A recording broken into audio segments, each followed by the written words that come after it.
All right, let's go. 10 a.m. All right, so g'day and welcome.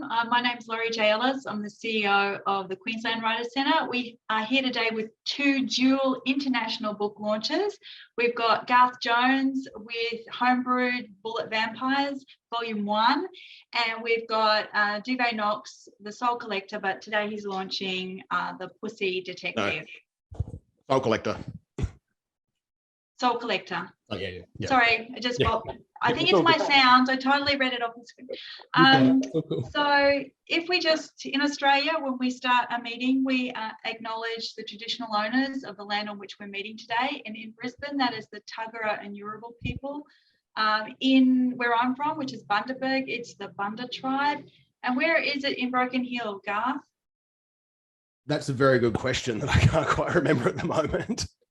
But yeah, Okay. I'm in Brisbane also, so it's the Tuggerah and Turrbal people at present. Yes, and we respect that they are the first storytellers. That we respect the elders, past, present, and emerging. Duvay, do you do anything like that in the States? Yeah, we do that. Here in the States, it's Cahokia Mounds. Place called Cahokia Mounds. It's got all the mounds that look like the pyramids. All right. Well, let's get started with some bio stuff. I actually really want to say how impressive it is to have creative material that must have been being produced through that period when everyone was in lockdown or in COVID and really uncertain times. And I think actually those themes are quite, they come through in both of the novels. Duvay, this is your second book. So we've got The Soul Collector and then we've got The Pussy Detective. Tell us a little bit about, give us a 2-minute elevator pitch of The Pussy Detective.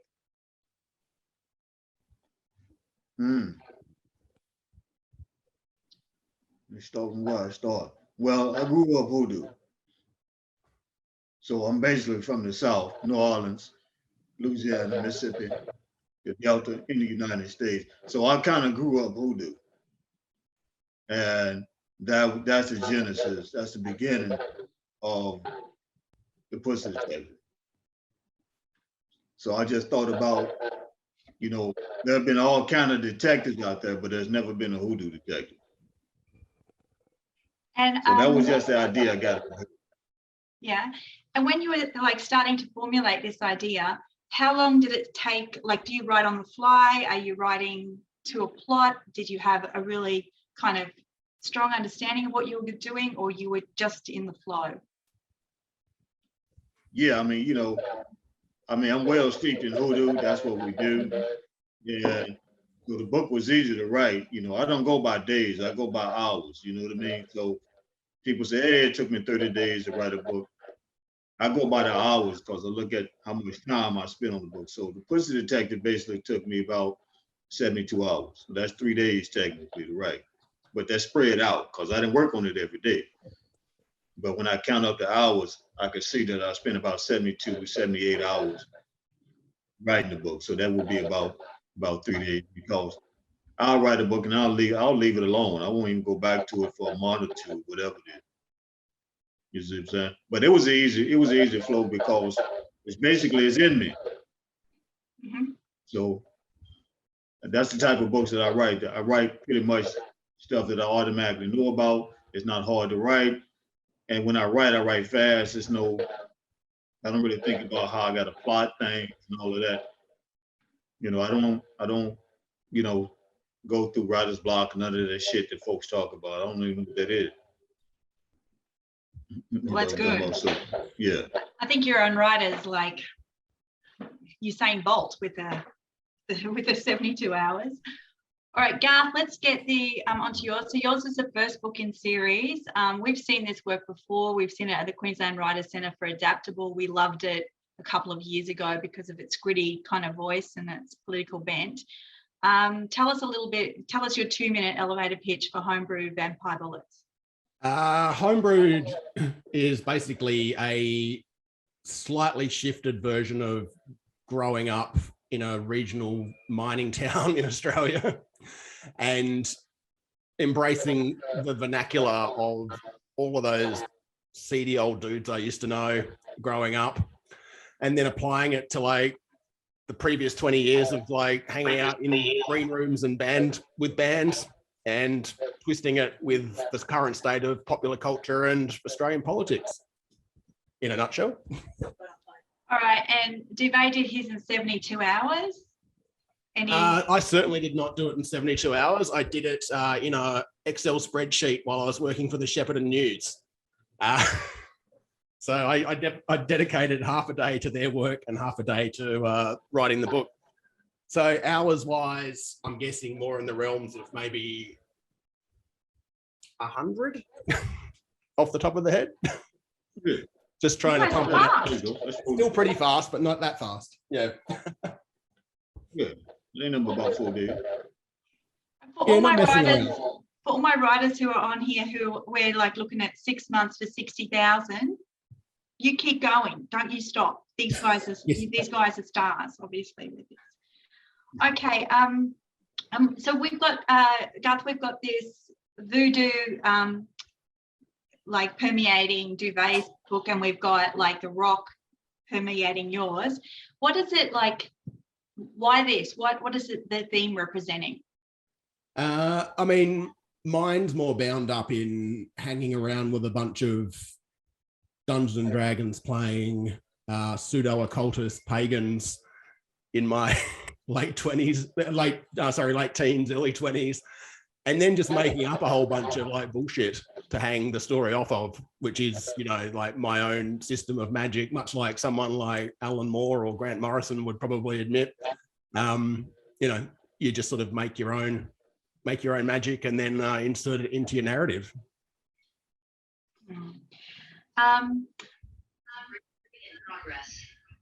We've got this like, you know, we've got the opposite ends of the world here, but we've still come out with 2 novels that are quite, you know, they're not traditionally linear in their sense to be able to read. It takes you a moment on both of them to be able to sit and like immerse yourself in the language and kind of get with it. How intentional was that, or is it just, it's not intentional, it's just you, or how important is that to the read? Garth? For me, I write in sort of, I set myself a target of like a chapter a day, and basically then spend a lot of time reorganizing things until they make sense in the actual structure of the story. I use a program called Scrivener, which is not as confusing as Word in the sense of keeping track of what you're doing. You can color code things, you can rearrange, you make things look more, you know, dynamic as you go. I'm interested to see how Duvay does things. Do you just like go for it? Most of the time, I just write. You know, I keep a digital recorder with me, and I write when I'm walking a lot in my head, and then I just come back and spit it into my recorder. You know, I don't really put a lot of effort into it. I don't want to say it's easy, but you know, I come out of stand-up comedy and improvisation, so I did everything off the top of my head. You know, I didn't write. I never wrote down my jokes or none of that.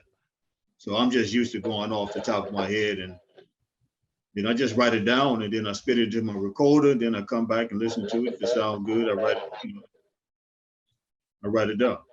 Can I just ask you, what was it like performing with Bill Hicks? Oh man, that was great. I'm glad I got the phone before he died. That was great. He gave me a lot of information. You know, he was younger than I was, and but I opened up for him for a week, so that was real good. That's incredible. Was that in the early 90s or 80s? In the 80s. Oh, right. So really before he broke it, it really broke. Okay. Yeah. Before he broke. Late 80s. He was just getting hot in the late 80s. Yeah, right. Cool. So everyone look up Bill Hicks if you don't know who that is, because he's one of the best stand-ups of the last 50 years easily. Googling that. Yeah. All right. I wondered, like, we wanted to hear some of this language that we've been talking about. So, Garth, can I get you to give us a read? Yep, sure. Okay. I've got 2 books here. just quickly, this one is going to cost, if it shows up, this is the Simon Cherry cover. That's going to start costing $5 more in about 2 hours. So if you want to jump onto it, buy it once we finish here. Otherwise, it's, yeah, we're going to the standard edition cover, which is in the background here, and I'm glitching out, so that's fine. All right, so this is from a chapter called Scorpion Dust Blues. And this was chosen by Denver, who I'm not sure if he's in the chat, but we had a little Twitter competition the other day and he won the page number lotto. Ed scraped dried bath salt scum from his good eye and sat upright in the tub. It was about 3 in the arvo. As in, the fabled 10 Palmer Street election night party was already well and truly underway.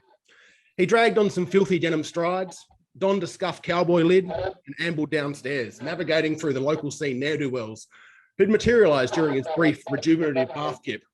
Tex, mate, Mick, Angry Ernie, oh, my brother, Bear, how are you?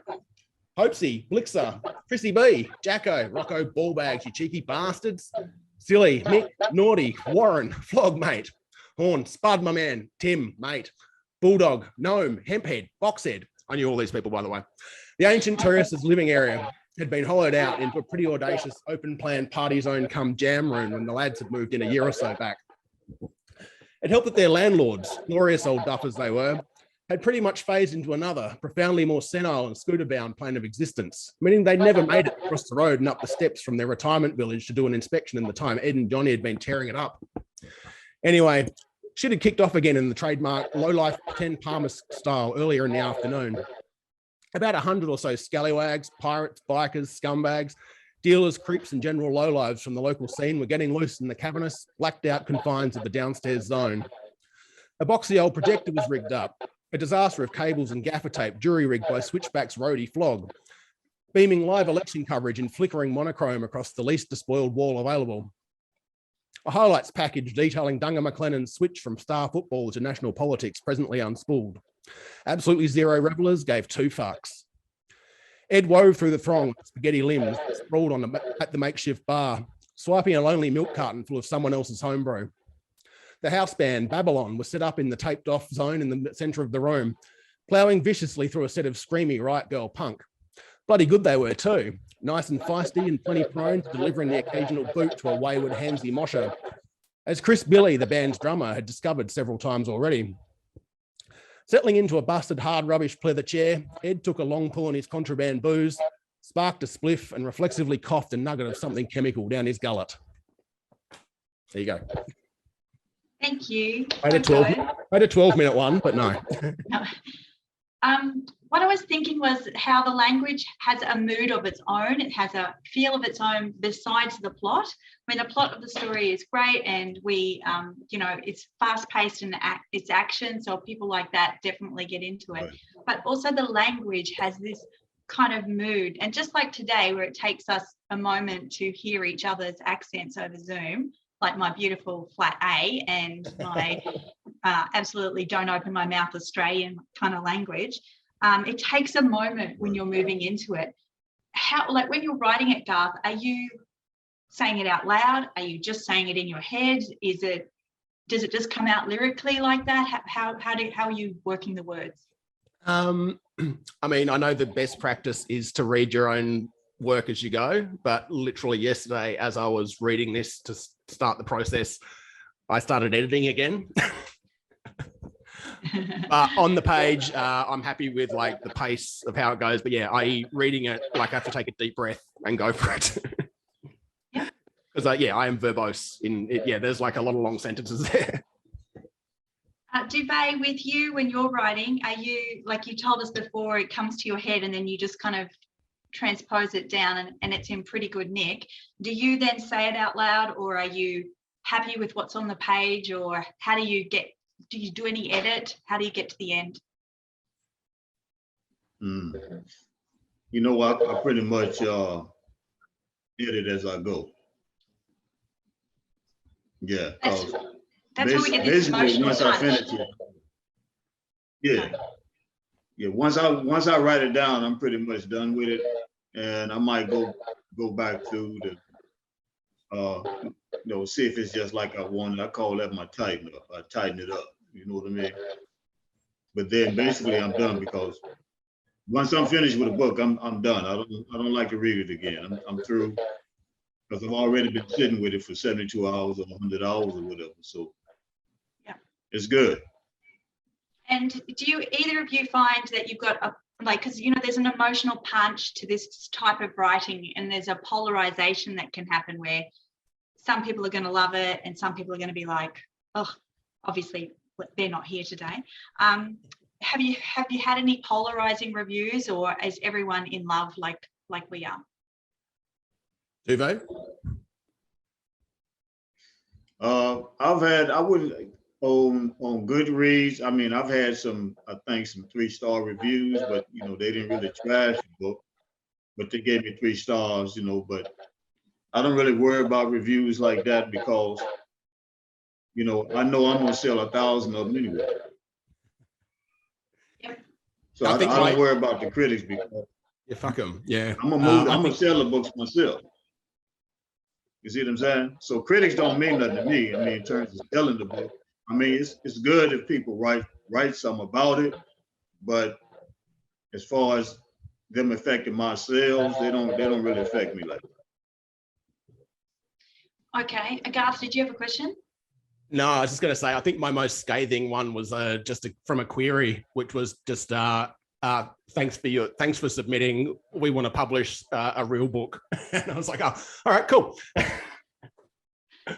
So yeah, I do. Similarly, I really don't care. Like I've got no skin in the game. Like I'm really happy doing what I'm doing, and you know, producing the work I want to produce. And yeah, it doesn't really skin. Yeah, there's no skin in the game in terms of like seeing negative things said because I know what I'm up to.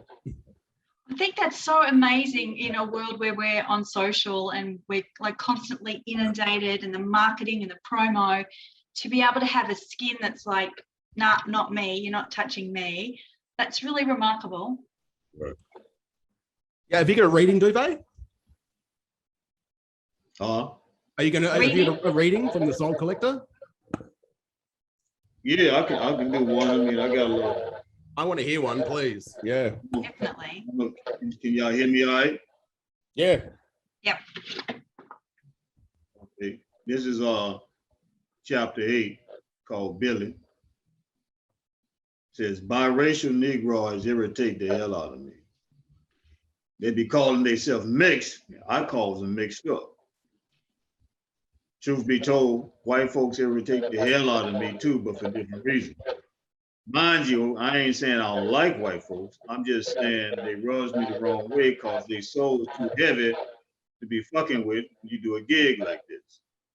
And like I mentioned before, you don't want that type of work in this business. That shit's too hard trying to collect it. Many of these biracial mixed Negroes, on the other hand, think they're special when in fact they are just confused. And reasoning with them can be a long drawn out affair because they white privilege minded thinking starts showing itself. Don't get me wrong, I ain't got nothing against most mixed niggas. A lot of them I do though. Just depends on how they impress my consciousness. Like this nigga Billy, I had reason to go visit because his time was drawing nigh. I keep to a tight schedule for the most part. Nigga was white, Italian, and nigga on his daddy's side. He came up in the hood and whatnot, like many light-skinned niggas who got one white mama and a black daddy, or the other way around. He was one of them type of white, black, beige niggas who didn't like niggas even though his daddy was one. Had been getting by on his white skins and privilege all his life, and had the nerve to marry a sister though. She the one nigga I like, he was always saying. Yeah, he liked her all right enough, but nobody deserved that kind of liking. That's basically it. Thank you. Nice. I had a question sent through here about like what real life stories have been like inspiring the work, or have driven a part of the work, or have made it into the story under a pseudonym or something like that. Duvay, do you have any real life stories that have come into these books? Yeah, those the story about the biracial brother in my book. That's true. and I knew them, and that was a true experience, So a lot of I always say my books are based on a true story that I made up. So you know what I mean. So it's kind of based on true shit, and the with the Pussy Detective, the hoodoo shit, and with the Soul Collective, a lot of that revolves around the funerals and what happens when Black people die in the South.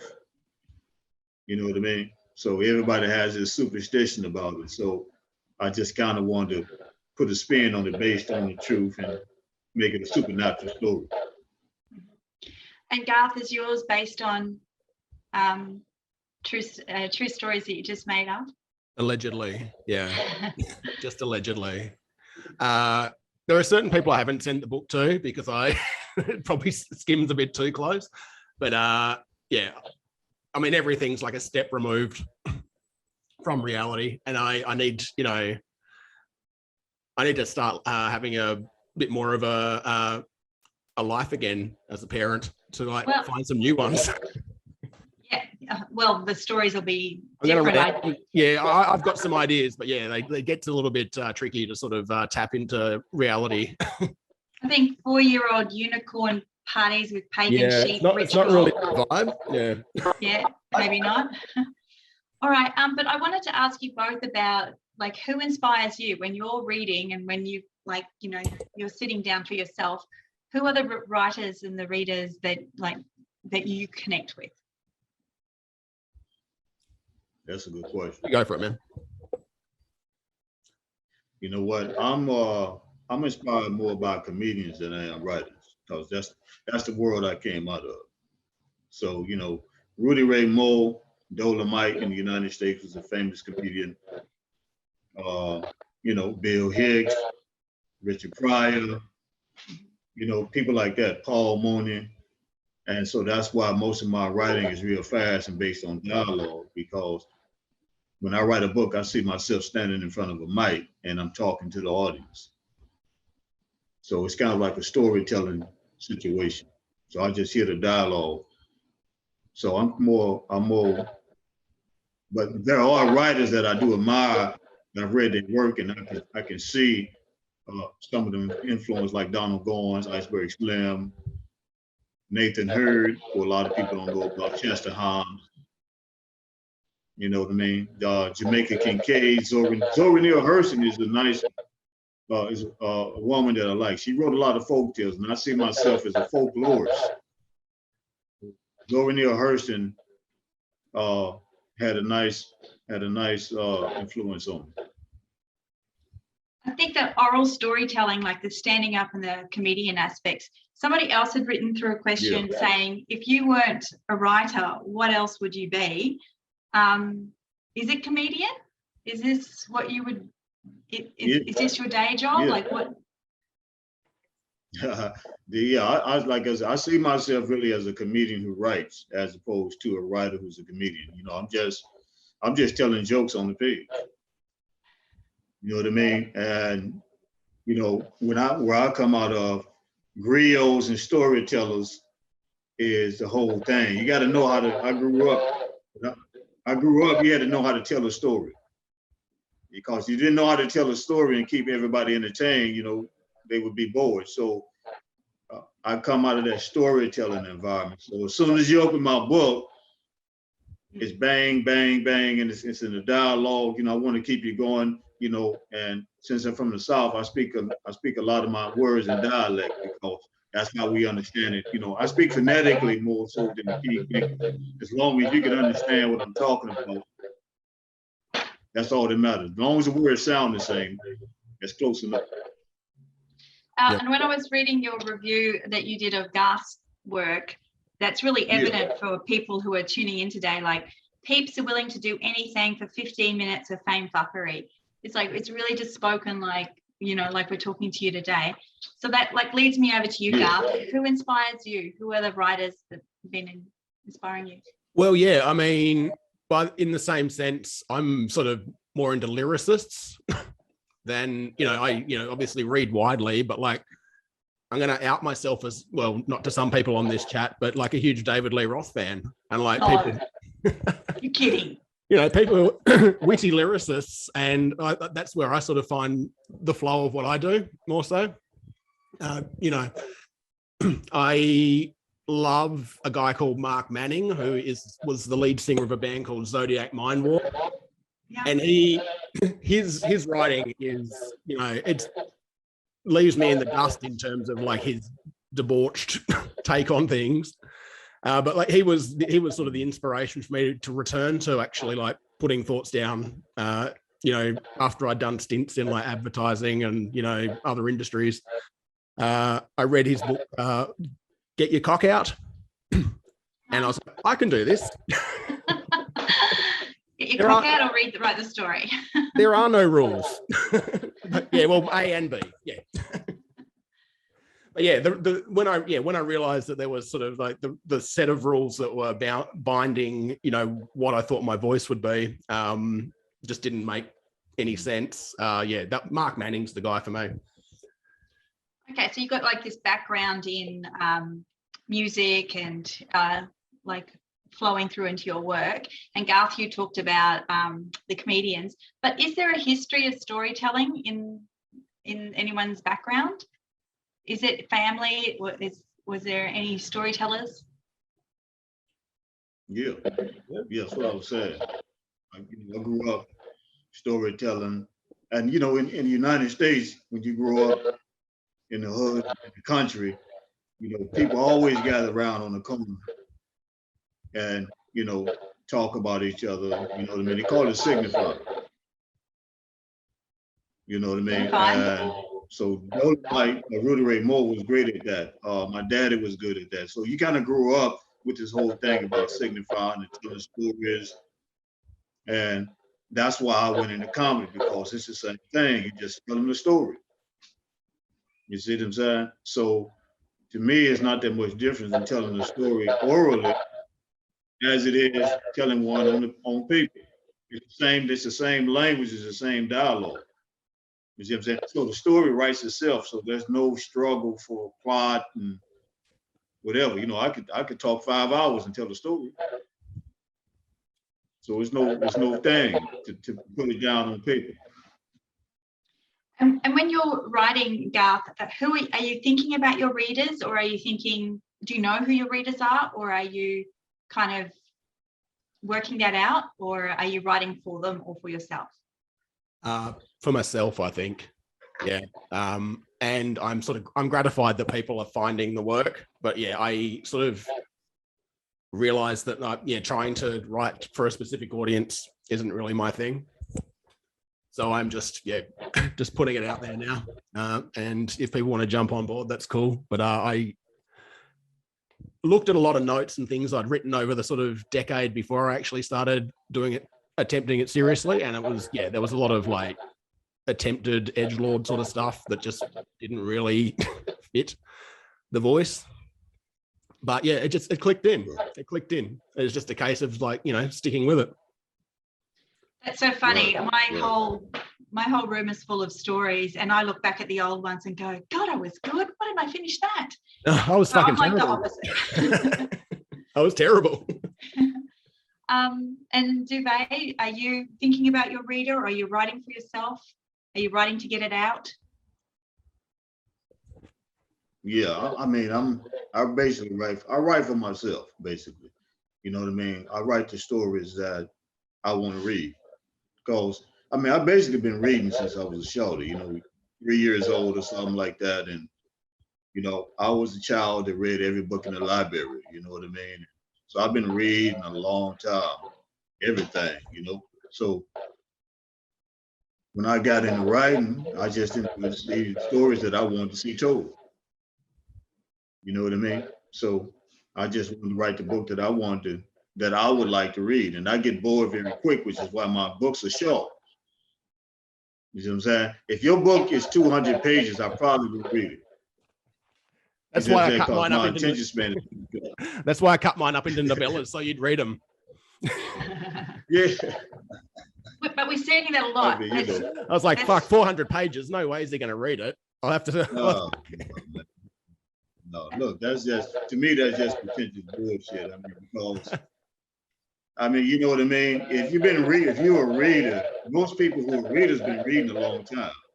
You know what I mean? So we've seen it all. So when a person tell you they've written a mystery, you pretty much know how it's going to end. Yep. So, you know, you got to surprise me, because I know that the main hero, he's going to come out at the end or some other crazy shit.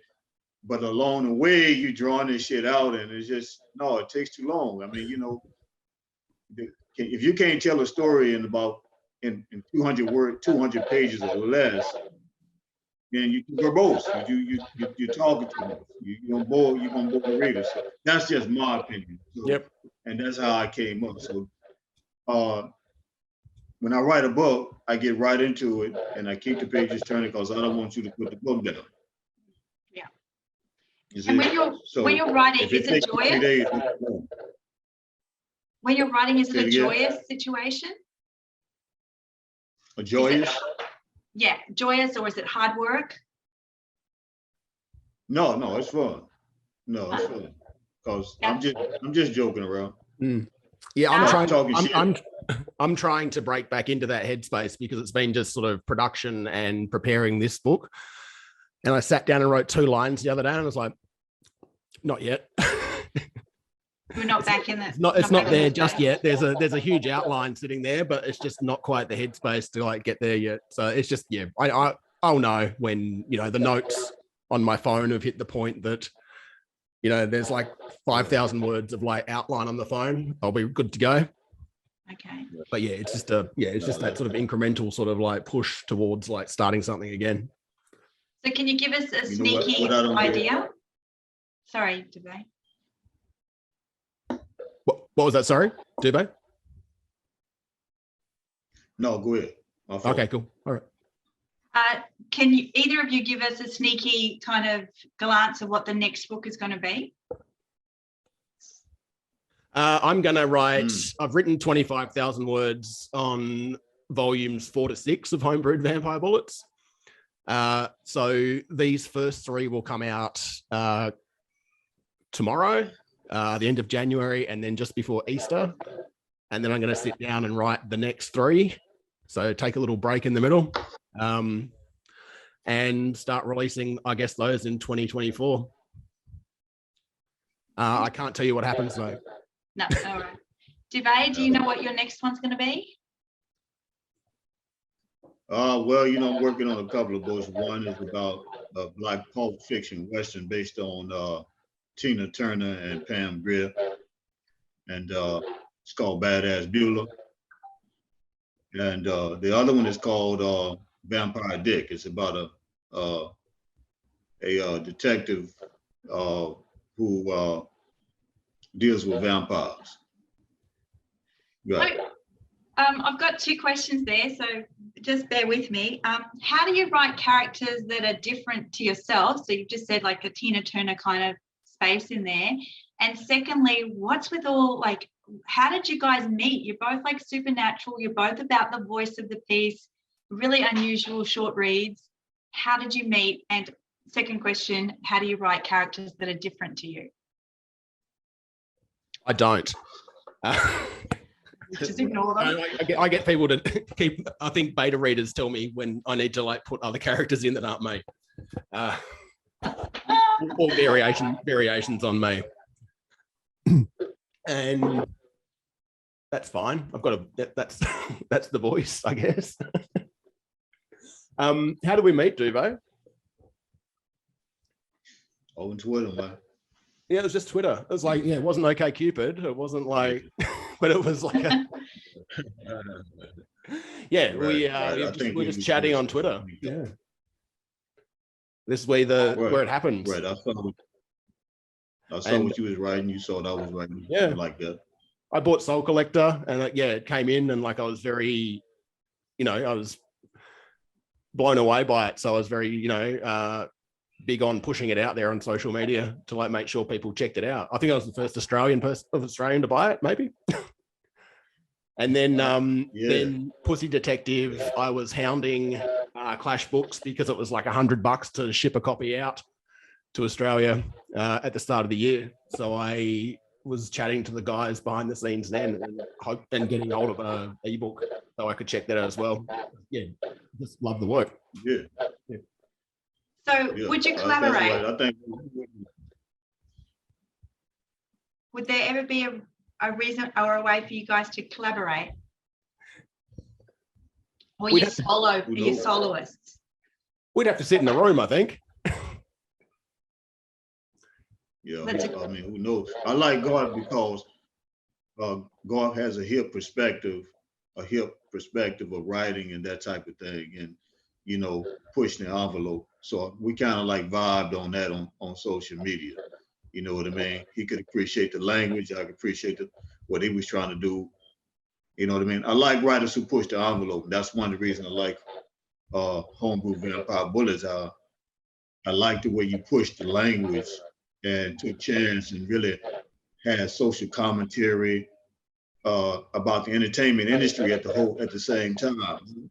That was good. You know, people ain't really doing that. And the whole demonic entity thing, that was a you know, a little side to it that was good. Just people totally debauched and you broke it up so that it kind of moved. So we kind of built off of that. Pushing the language, I think, it's kind of like what brought us together. Yeah, absolutely. Yeah. Just kindred spirits. Yeah. Yeah. I think Garth, all it means is trip to New Orleans. Like, this is the way to get that done. I'll come. Yeah, go down there. Go to the French Quarter and see the cemeteries. Yep, we can do that. We'll start a GoFundMe after this. Yes, let's do that. Has there been any, if you're on Twitter, have you had any negative experiences, Duvay? You know what? I don't really like social media. I only came on social media in the last year because Clash Books asked me to come on. They had to beg me to come on there. And it was like, you need to come on and promote the book and so, but I'm not really a social media person because I can, like I always say, I can sell a book myself, so I don't really need to be on social media to pump it up. You see what I'm saying? Because I know how to sell my own shit. I know what I'm willing to do to sell it. So, but since they wanted me on there, I came on there to, you know, just to talk around and, you know, talk shit. That's basically all I do is talk shit on social media. You know what I mean? I don't really care about the stuff, but sometimes I notice that people, you know, other writers, you know what I mean, they kind of shy away from you, or, you know, they stop following you or something. You know, it's just petty. It's like I always say, I'm too grown for social media. Yeah. So how do you sell? Like, what is your mechanism to sell if you're not using social? I hustle. I mean, I know a lot of people. I come out of the entertainment industry. So I know a lot of people, and I get my books in the hands of certain people. And you know, I know a lot of rappers. My sons, they're rappers. So, you know, I can always move the books. But the only reason I'm on social media is because of Clash Books. And as soon as I get through, I'm writing another book for them. And as soon as I get through writing this next book for them, I probably won't be on social media after April. I'll be off it because I don't like social media. It's petty and people always arguing and complaining. And, are you going to stay on Substack? You know, they're just not playing. Will you stay on Substack? Yeah, I'll be on. That's where you'll find me. Okay, cool. Substack, okay. So subscription, yep, nice. Yeah. I'm just setting mine up. So yeah, we're going to stay in touch that way. All right, Garth, well, that's the perfect segue. That's what I wanted to ask. How are you doing with the mighty dollar and the, you know, the evil that it is to try and sell creative work? What's your plan? Oh, look, it's, the ebook will come out tomorrow. My plan is that I've got a background in marketing and advertising, as embarrassing as that is, and I just don't really care about pimping stuff to people. I mean, I was selling books to my mates at my daughter's 4th birthday party last weekend. We just opened up the cupboard and just, it was like, want a book?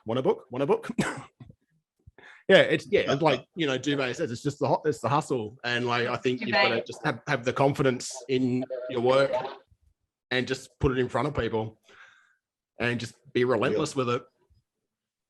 Okay. Duvay said also that he, you know, his sons are rappers and they're like in the industry and stuff. How do you manage family and writing time or creating time? Because you've got a little kid. Yeah. At the moment, I am specifically just like working on marketing this in the sort of 6 to 12 hours a week I've got. And then I'll loop back to writing in the new year because it's just not feasible. It's just what it is. That's the life. Yeah, right. And you know, she's like, you know, she's got story ideas. You know, I'm stealing her shit now and copywriting it. Duvay, do you have my children are grown, so I don't have no problem. anything else that gets in your way of writing, or do you have a free slate? Are you clear? If I let it, women. But I don't, you know, I don't do that. You know, to me, writing is like an art. So I just take my time and write. You know, I'm real, like I said, I'm real low key. And, you know, I don't even really do things like this, but, you know, God, you know, I like God. God's is really cool. So, but I don't really, you know, I just low key write. I just do the work and put it out there and let it speak for itself. And, you know, just try to keep drama out of my life. So I've been pretty good at that so far. So I'm trying to stay on that. Right. Well, keeping drama out of your life is good. But what does success look like for you on this one, Duvay? What is happiness and success on this Pussy Detective for you? You know what? I've been getting a lot of recognition in terms of getting the book in the right hands of people. So, like the Pussy Detective, I had a Hollywood producer. You know, he reached out to me. He wanted to make a movie about the book. So, and I didn't do nothing but show the book. You know what I mean? I sent the book to one person, and that person sent the book to another people. So, this is why I'm always telling people it's not necessarily how many books you sell, it's who you get the book in the hands of. You see what I'm saying? And then any success will follow that. And then the sales, if they're going to be any, will come behind that. So that's why I don't stress about the number of books that I'm selling or none of that. There's just more drama and more things to worry about. I think if you do a good job and people are really feeling you, when they come across your book, they go, damn, this is good. I like this. That's all you got to do. Who would you cast Dress in it the up Pussy in the way Detective it needs to be movie? Huh? Who would you cast in the movie? You know what? I don't know. I like Snoop Dogg. I like Eddie Griffin. Yep. You know what I mean? Yeah, that'd be fun. Corey Holcomb. Yeah. You know what I mean? Myself. Well, that was what I was like. That's what I was leading you to. That's what we think Garth's going to say. You can do it. But no, I think that, you know, I got the Pussy Detective. He's a little younger than I am. So, you know, I'm in my 60s. So the Pussy Detective is like 50 or so, something like that. You know what I'm saying? So, yeah. Just go for Denzel. It's fine. No. Denzel too fat, man. He needs to be kind of tall and skinny like myself. Garth, what does success look like for you? I concur pretty much with everything Duvay said. Like it's getting the book into people's hands, and yeah, again, it's not numbers sold. It's like handing it, you know, getting it around and people coming back and, you know, having ideas about where it could move, where it could go. And did you have any conversations about, like when you pitched with Adaptable, did you have any conversations that were interesting about the piece? I did. I pitched with Adaptable at the very start of COVID. So no one had any money whatsoever to produce anything. But I now have other conversations happening about potentially moving it forward. And I've got a big casting list that I am being outrageously presumptuous about. But yeah, things behind the scenes might be moving slowly. We'll see. That's cool. That's so good. Yeah. Well, both of you, that's what everyone's looking for, is like who else to broaden, who gets to see the creative work. So well done. I just want to ask one more question before we throw it open for some questions. Best advice that you've been given? Duvay? About Just About in what? general, about life. Best advice for life. for life? Oh, no. No. No good advice. It's all Right. good shit. Okay, he's David Lee Roth. Live your life. Live your life. I think David Lee Roth said, whoever said money can't buy you happiness needs to get a bigger boat. But that's not mine. Yeah, he's cool.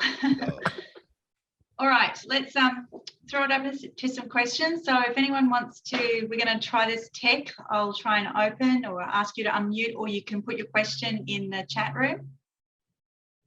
Is there a chat room? I don't see a chat room. Where is that at? Okay, so Damien Casey has said, Duvay, what's a weird food combination you enjoy? How can I not see this? A weird food combination. Huh? Man, I don't know. Maybe pickles and cheese or something. That's Damien's particular fetish, I think. Too. He interviewed me about it, and I couldn't. Yeah, I was struggling too. Yeah, Adam maybe Ward says. Pickles and cheese. Adam Ward says, I believe Burroughs said make it new. So how do we go further as writers? What's the point if not to throw M80s into mailboxes or 38 shells in a microwave just to be there for it? But wait, it's not enough with the drugs. Perhaps we just make literature the drug. That's a good one, Adam.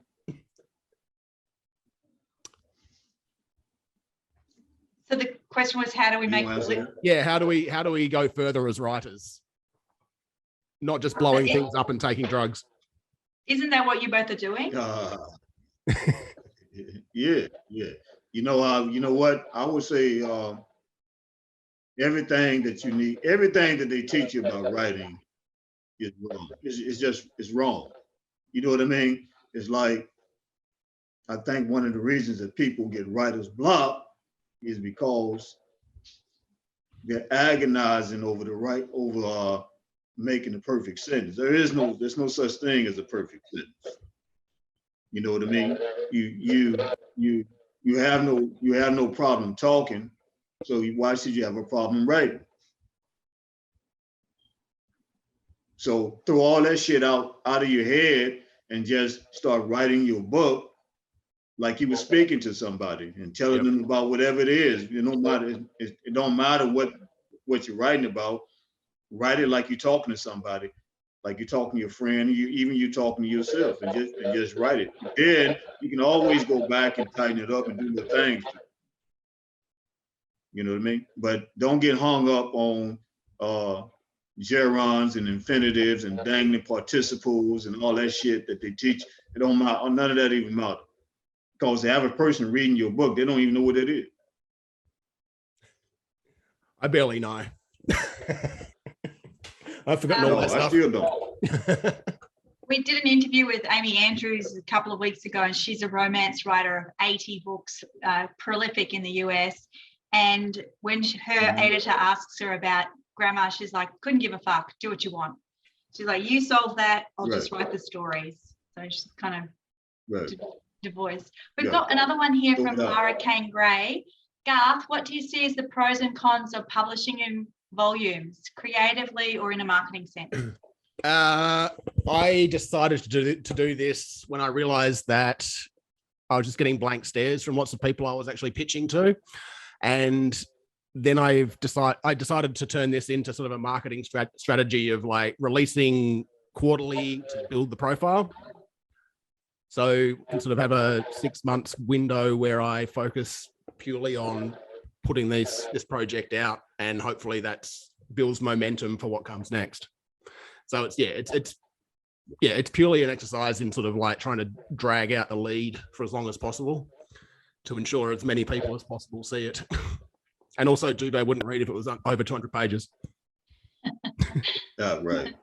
No. And that was I actually don't. my main, I yeah, don't. that was my main problem. I think, you know what, cut it down, man. You know, cut it down. You know Yeah. what I mean? Cut it down, because I think the attention span of people is getting shorter. I know Yeah. for people, I write for, you know what I mean? I write for niggas, I write for black people, and, you know, our attention span is a little shorter. If you don't get, it's just like telling a joke. If you don't get to the punchline, you're going to get booed. Yep. You know what I'm saying? So I came up doing comedy and all these chilling circuit places. People are drinking, they're eating, they're talking to each other, and then they bring out the comedian.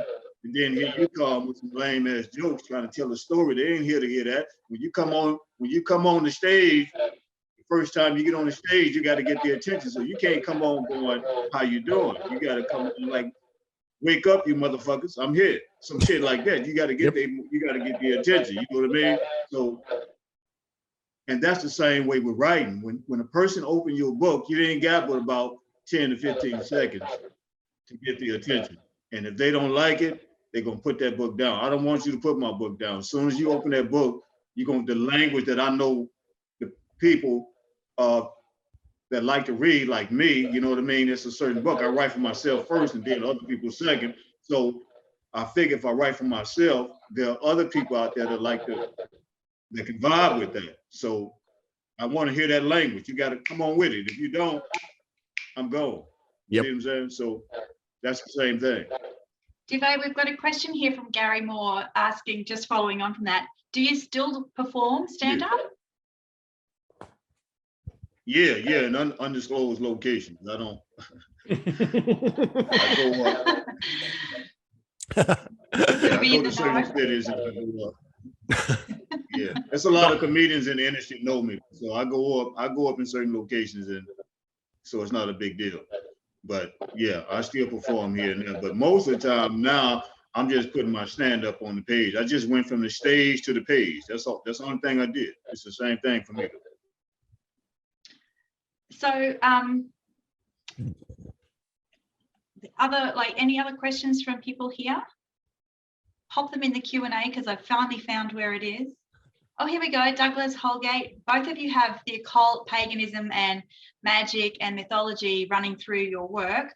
What is it about the weird and breaking the veil that attracts you? I can hear that last part. What is it about the weird and breaking the veil that attracts you? Okay. I've got a photo of Doug pretending to sacrifice the cat in our backyard circa 2012, I think. and that's, yeah, I enjoy the more surreal, satirical takes on these concepts. I think that's sort of fun delving into like the sort of these belief systems and, or, you know, realms that, you know, we're not necessarily entirely sure about, and spinning a decent yarn around them. Right. I just like folklore. You know, I like folklore. And to me, telling the story is like telling a joke. So when you're telling jokes and you come out of the comedy world, it's all about messing with the sacred images and all the rest of that. Is it? So that's how I look at it. So it's no problem putting back the veil or tearing down walls, because that's what I'm trying to do. You know, I was trying to thread the social commentary all the way through. You know what I mean? And yeah, sacred cows. Yeah, I love tearing down sacred cows. Okay. Another question that we had was about like breaking with convention, and I know we kind of answered it a little bit before, like the notion that this writing is really raw, really edgy, it's got a different voice that's acting as character. Have you had any like negative reactions or controversy or hate that's come through against it? And I know you've said that you know it flows off your back, but is there anything that's kind of happened while you've been writing in this way? People, so so not everybody gets me with, because like I said, I tend to write in dialect and patois and ebonics that they call it here, and also that I don't give a damn about how the word is spelled because I write phonetically. You know what I mean? So, and there are a lot of people out here who I don't know, they're sticklers for the King's English and all that. They want to see the word spelled the way they was taught it in high school and grammar school and all of that. But I don't see it. I don't see it like that. Words come to me phonetically. So if it sounds like what I want to write, then that's what I write. And every now and then people go, I don't get this, but I don't really worry about it because it ain't, like I said, it's really not about the critics. I don't pay attention to the critics. Garth? Yeah, like I said before, like the few negative things have just come from like traditional publishers, and that's sort of like I know exactly where they're sitting and exactly what they're doing, and don't really want to be their friends anyway. It's right. Like the Groucho Marx thing of like anyone lets me in their club, no. The one of the things that we do here is we always keep the 1-star reviews, and at Christmas time everyone gets up and reads their 1-star review because it's good to like put the hate back on somebody occasionally, especially the bigger the names. The 1 stars can be fantastic, so keep your 1 stars. I look forward to them. Bring them on. You've got both of them. I want some. Come on. It's a challenge now. Everyone get on Goodreads and just put some fucking 1 stars there. Go.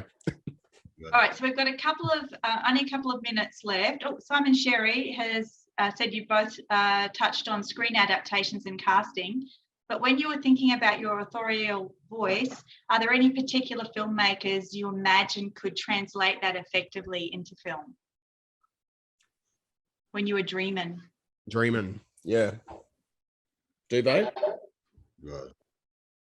No. No, I hadn't really thought about it. You know what I mean? I like to make the movie myself. Yeah, that's the first answer. Yeah, do it yourself. But I think maybe Simon Russell Mulcahy circa Razorback would be my preferred aesthetic. But yeah, in contemporary times, I'll just do it myself. Have some faith. Yeah. Let's just do. I wouldn't mind Spike Lee doing it. You know what I mean? If he could get it right. Yeah, Spike. All right, a little bit of spruiking. Where can they get your book, Garth? Go to passtheamel.com /shop, and everyone here can grab the book in about 45 minutes as an exclusive launch special thing. You can go and buy it digitally or print on demand. Otherwise, it doesn't really matter. It goes on sale at midnight everywhere else. Halloween. Give a review. Duvay, where can everyone get your book? You can get The Soul Collective from me, like Pulp Fiction Publishing House, and which is something I recommend every writer do. As soon as you publish a book, create your own publishing company so you can sell a book yourself. You know what I'm saying? So you can get Black Pulp Fiction directly from me. I autograph it. You can also find it on, if you go on Goodreads or Amazon, it's over there too. And on my Substack, if you follow me on Substack. Substack rules. I'm going to Substack soon as well. Yep, I'm looking forward to that. Yeah. We've got one last. Get on Substack. Never write it to get on Substack. Sorry, one last tricky little question. The covers look great. Garth, did you do your cover? Did I design my cover? Yeah. For the purposes of other people who might want to buy the work, I am not a graphic designer, but yes, I designed and produced everything. Yeah. What about the other one, the white one? Simon Sherry, who's in the chat. Illustrated. Where are we? Great job, Simon. That's Simon Sherry's wonderful cover that's still up for sale, but about to get more expensive. And Duvay, who did your covers?